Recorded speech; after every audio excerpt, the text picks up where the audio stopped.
Herkese merhaba. Bu videoda Electrolux 9500 serisi bulaşık makinesini test edeceğiz. Hemen başlayalım.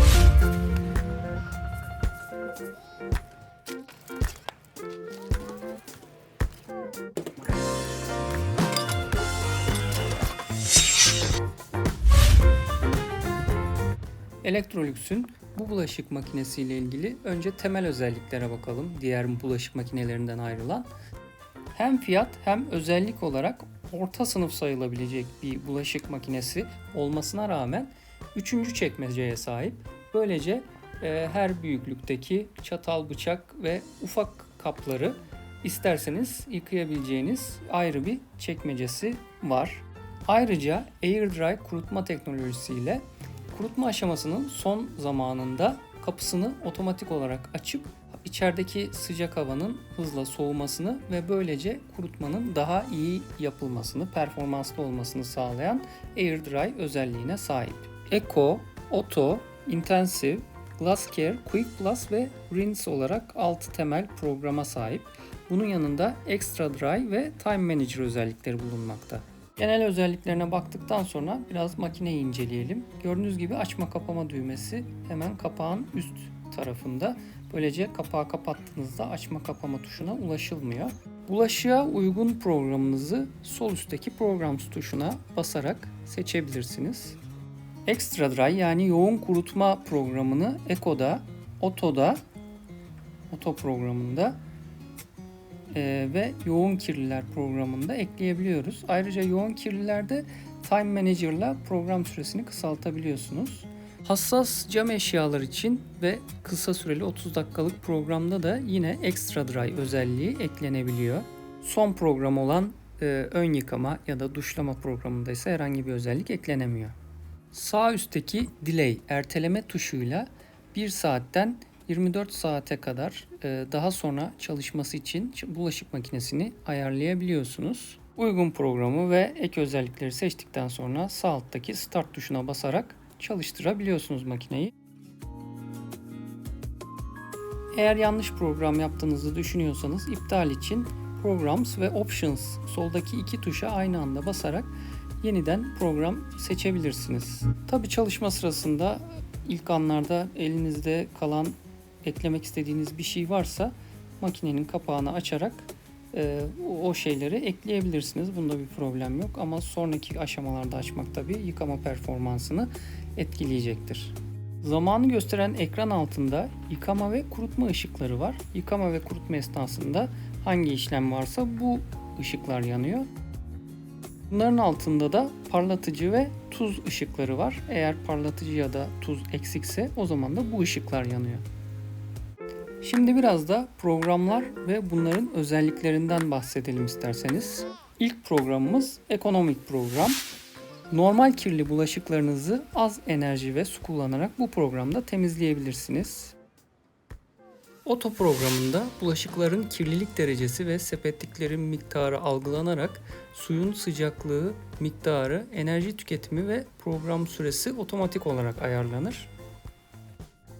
Çok kirli bulaşıklar için yüksek su basıncı ve yüksek sıcaklıkta yıkama olan 3. programda da ağır kirli bulaşıklarınızı yıkayabilirsiniz.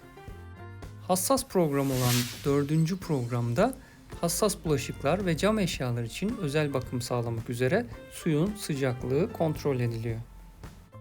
Hafif kirli ve az sayıdaki bulaşığı hızlı yarım saatte yıkamak için 30 dakikalık program en uygunu. Üstelik bu 60 derecede yıkayan bir program. Son program olan ön yıkamada da hızlıca bulaşıkları durulama ve cihaz içindeki kokuyu önleme amaçlı kullanılan bir program.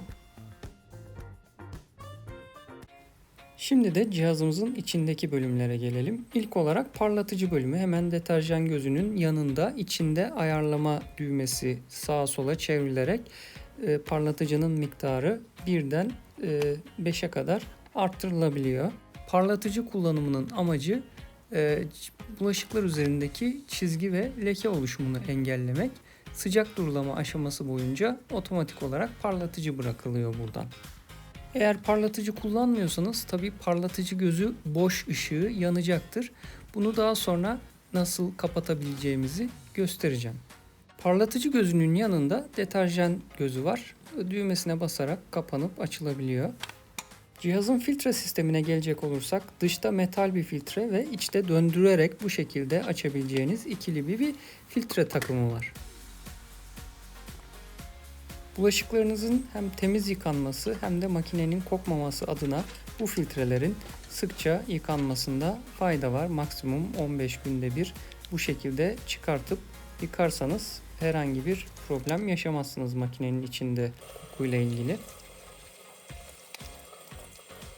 En dıştaki metal filtreye gelecek olursak onu da yerinden kolayca çıkarıp yine aynı şekilde yıkıyoruz.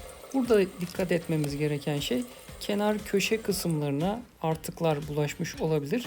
Bu kenar köşe kısımlarını mümkün olduğunca dikkatli şekilde temizlemek gerekiyor. Gerekirse sert bir fırça da kullanabilirsiniz.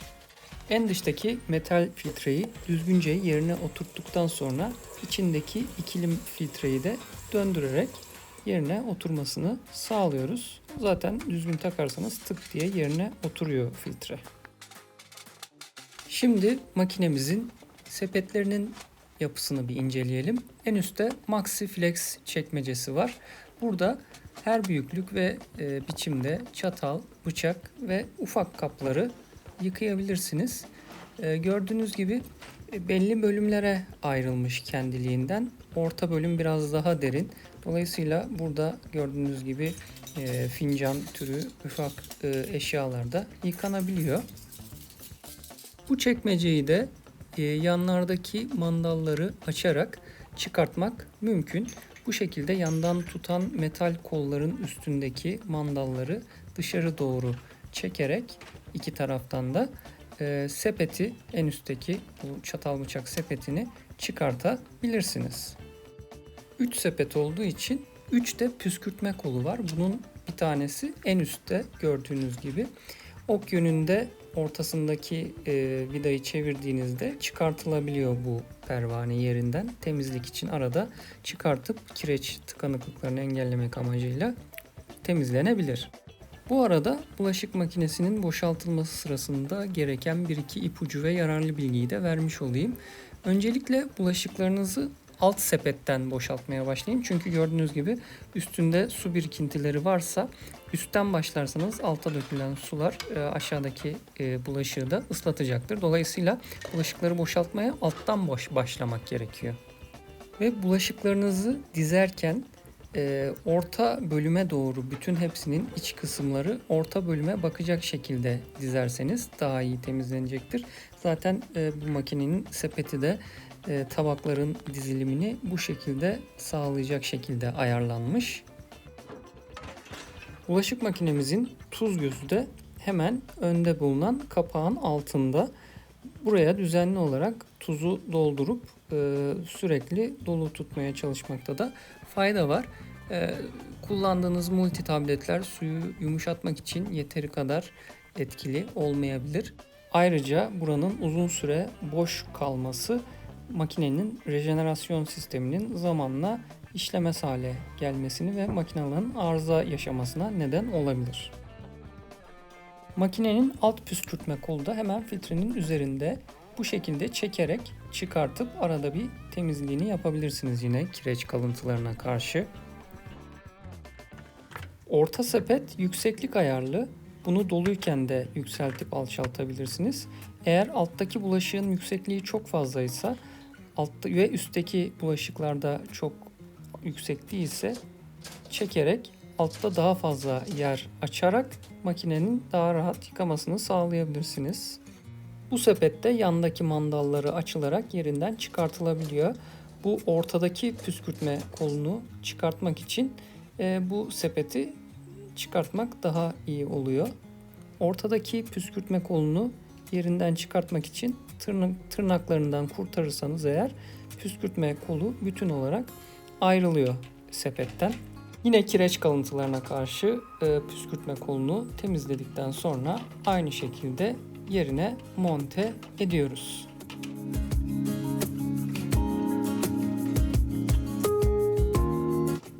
Alt sepete gelecek olursak gördüğünüz şekilde planlanmış bir düzene sahip. İki tarafa doğru yatık ön tabak kısmı ve arkada da kapatılıp açılabilen kollar var. Bu kollar gerekirse açılıp kullanılıyor ya da büyük eşyalar için tamamen indirerek de kullanabilirsiniz. Orta sepette de küçük eşyaları ayrıca koymak için ya da kadehlerin ayaklarını dayamak için açılıp kapanabilen bu şekilde parçalar var. Makinenizi kullanırken bulaşıkların sadece büyük yemek kalıntılarını sıyırarak makineye koymak yeterli oluyor temizlenmeleri için. Çalkalama yapmaya gerek yok suyun altında. Gördüğünüz gibi makineyi doldurdum şu anda. İçi boş bulaşıkların, fincanların, bardakların ağızları aşağı gelecek şekilde her zaman yerleştirilmeli.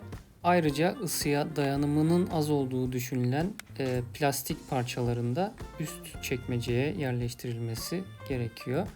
Alt sepete de büyük parçalar.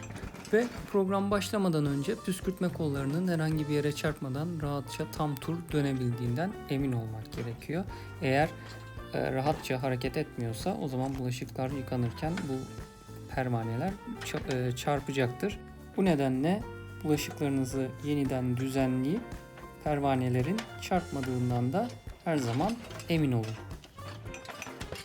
Pek çok kişi multi tablet şeklindeki deterjanları kullanıyordur herhalde. Ben de onları kullanıyorum. Ancak bir ipucu olarak ön yıkamalı programlarda azıcık normal bulaşık deterjanı koyarsanız ön yıkama sırasında da makinenin temizlik yapmasını sağlayabilirsiniz. En azından ben böyle kullanıyorum. Bu yıkamada bulaşıklar yoğun kirli olduğu için ben de yoğun yıkama programını seçtim. Extra Dry özelliğini de seçtim fazladan kurutması için. Ve yıkamaya başladı gördüğünüz gibi. 3 saat 31 dakika süre gösteriyor. Oldukça sessiz çalışan bir makine. Şimdi isterseniz çalışırken ne kadar ses çıkardığını gözlemleyelim.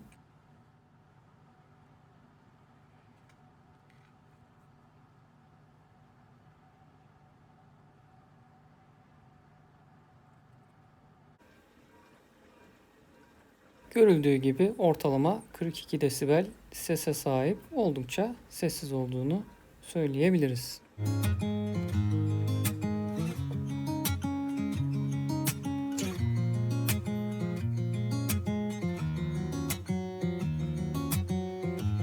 Gördüğünüz gibi silikon tarzı eşyaları, ahşap eşyaları, alüminyum ya da kalaylı, bakırdan yapılmış cisimleri asla makinede yıkamamak gerekiyor. Ben bu silikonlu şeylerin yıkandığı zaman üzerine bulaşık deterjanının kokusunun sindiğini düşünüyorum. En azından bana öyle geliyor. Dolayısıyla ben makinede asla yıkamayı tercih etmiyorum. Evet, bu arada makinemiz yıkamaya devam ediyor. Şimdi size Air Dry sisteminin nasıl çalıştığını göstereceğim. Son 30 dakikasında makine kapağını kendiliğinden açarak sıcak havanın dışarı çıkmasını sağlıyor.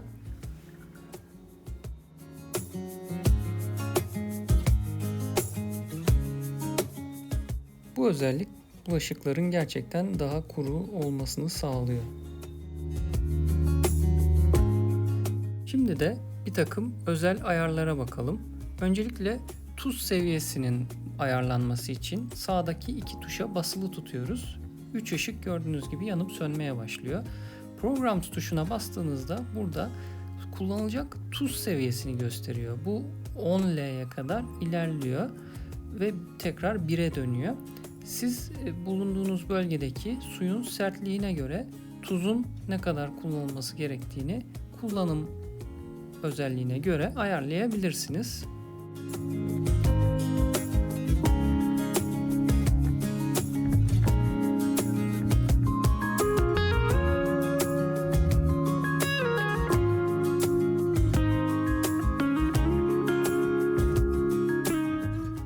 Suyun sertliğine göre tuz miktarı ayarlandıktan sonra soldaki iki tuşa basılı tutarak tuz miktarının ayarlanmasını sağlayabilirsiniz.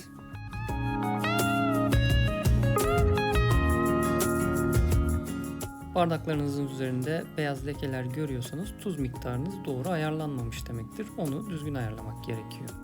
Bir başka ayarda parlatıcı boş bildirim ayarı. Yine sağdaki iki tuşa aynı anda basıp 3 ışığın yanmasını sağlıyoruz. Bu sefer Options tuşuna bastığınızda 1D ve 0D çıkıyor. Bunlar 1D'de parlatıcı bitti uyarısı açık demek. 0D dediğinizde de parlatıcı bitti uyarısı kapalı demek anlamına geliyor. Uygun seçeneği seçip soldaki iki tuşa basarak kabul ediyorsunuz. Bir başka ayarda AirDry özelliğinin devre dışı bırakılması. Yine sağdaki iki tuşa basılı tutarsak 3 ışık yanmaya başlayacak. Bu sefer Delay tuşuna bastığınızda 1O 0O çıkıyor. 1O'da AirDry özelliği aktif, 0O'da pasif durumda. Yani kapak açılmıyor bu durumda. Yine soldaki iki tuşa basarak ayarı kabul ediyorsunuz. Şimdi de programa ekstra durulama özelliği nasıl eklenir onu göstereceğim. Makine kapalıyken soldaki iki tuşa basılı tutarken açma kapama düğmesine bir kere basıp 3 ışığın yanmasını bekliyoruz. Sonra soldaki iki tuşa tekrar bastığınızda program tuşu 1E ya da 0E diye çıkartıyor. Eğer 1E seçeneğini bırakırsanız kayıtlı olarak makine ekstradan üçüncü bir durulama ekliyor programa ve gördüğünüz gibi program uzuyor. Bugün Electrolux ESF 9500 bulaşık makinesini inceledik. Videomu beğendiyseniz beğenmeyi ve kanalıma abone olmayı unutmayın. İzlediğiniz için teşekkür ederim.